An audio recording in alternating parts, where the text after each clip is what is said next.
Kita benar-benar haru. Mulai benar-benar mendapat kita benar-benar. Mas kamu kan ada di mana? Untung benar-benar kita kalian balik lupa pada diri ada kau balik kali ini. Terlam nih malah yang mulai benar-benar.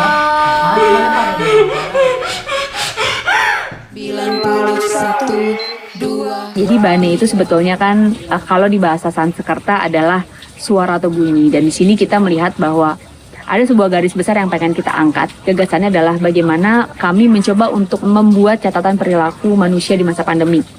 Jadi secara psikologi, secara kebiasaan, secara karakter gitu kan. Jadi kami mulai mencoba untuk mengamati bagaimana catatan perilaku ini. Dan di sini akhirnya kami mencoba untuk mengerucutkan, kami membuat sebuah fragmen kecil cerita, idenya bagaimana mengelola rasa kehilangan. Karena ini yang menjadi sesuatu yang sangat mengoyak-ngoyak jiwa sebetulnya untuk di beberapa bulan belakangan, di mana banyak sekali berita-berita kehilangan yang memang membuat kita banyak merefleksikan diri juga gitu kan, bagaimana menghadapinya, pergulatan dan semuanya itu. Tapi sebetulnya sebelum kita akhirnya bertemu dengan Bane, berawal sekali namanya dari akar. Sakit sepertinya mencoba melihat dunia sepertinya.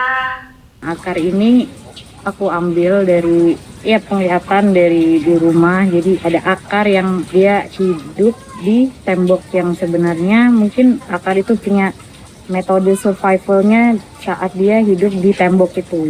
Dari situ aku mengambil simbol kayak pertahanannya itu, kayak adaptasinya itu seperti apa. Nah itu disamakan dengan kita yang ada di pandemi ini gitu. Jadi dari situ mulai kita membuat cabang-cabang yang banyak, misalnya dari akar itu kemana, dan mulai kayak mengkerucutkan ke catatan karakter perilaku masyarakat yang sekarang ini gitu.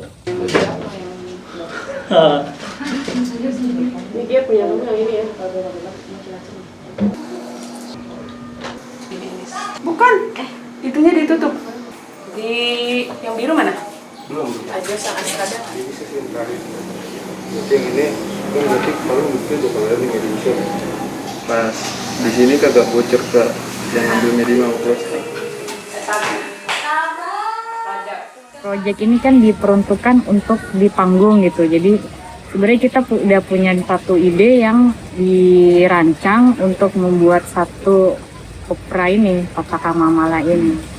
Namun ya dari kendala-kendala yang kita hadapi itu tidak memungkinkan untuk membuat satu opera. Jadi kita mengemasnya lagi menjadi suatu fragmen yang lebih simpel lah dari panggung itu sendiri. Jadi aku mau pakai takat.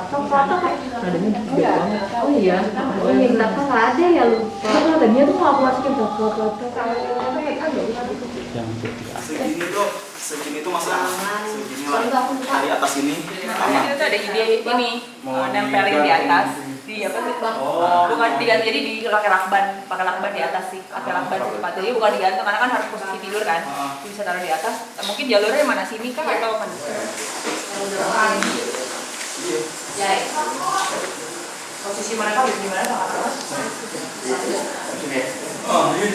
Ini tantangannya luar biasa sih sebetulnya. Di Laring, proses karya lebih banyak di medium seni pertunjukan live terutama. Ataupun perekaman juga dengan pertunjukan live atau hanya direkam, dokumentasi pertunjukan. Tapi kali ini kami mencoba untuk membuat bentuk media baru yang kami coba eksperimenkan dalam praktek berkesenian atau praktek kerja artistik kami. Dan di sini kerja saya dan Gaby saya yang lebih banyak ke komposisi dan Gaby banyak di visual. Kita berjalan bukan sendiri-sendiri yang seakan-akan biasanya kerja visual dan bunyi ini seakan-akan siapa yang mendahului, siapa yang menimpali atau sejenisnya. Di proses ini justru setiap bagian-bagiannya atau ide-ide bunyi yang muncul itu selalu saya komunikasikan ke Gaby. Begitu juga Gaby ketika dia membayangkan bahwa Mbak ini kayaknya bagian nesu, aku membayangkan kayak gini. Oke, akhirnya kita menjadi tektok satu sama lain, bukan hanya saling menumpuk, tapi kita saling mengisi, oh ya ini mana yang kosong, dan membuat satu wadah yang mungkin masih bolong-bolong nih kita isi bersama gitu, bukan hanya isi oke, sisanya Gap tolong diisi deh gitu, tapi kita isinya bersama gitu. Itu yang jadi menarik juga gitu kan. Di komunikasi bunyi dan visual itu kami berupaya, walaupun mungkin karya ini sebetulnya masih sebuah penawaran awal yang ingin kami sampaikan, bagaimana kami mencoba bentuk film opera mini yang memang berpusat dari bunyi dan visual, ada pengadeganan yang memang secara simbolik kami tampilkan juga, bukan hanya secara verbal, tapi juga secara simbol-simbol yang ingin kita angkat dari karya ini. Aku balik lagi sih sebetulnya, karena kemarin kan aku pokoknya ketika aku tawarkan ya ini gini, katanya nggak apa-apa, nggak kata mujizatnya juga nggak apa-apa karena lagi dealing waktu itu kayak gitu. Poin pertama, poin pertama itu. Nah makanya aku nanya, aku balikin lagi untuk konsepnya apakah. Jadi kita ambil yang pas sudah duduk semua. Yang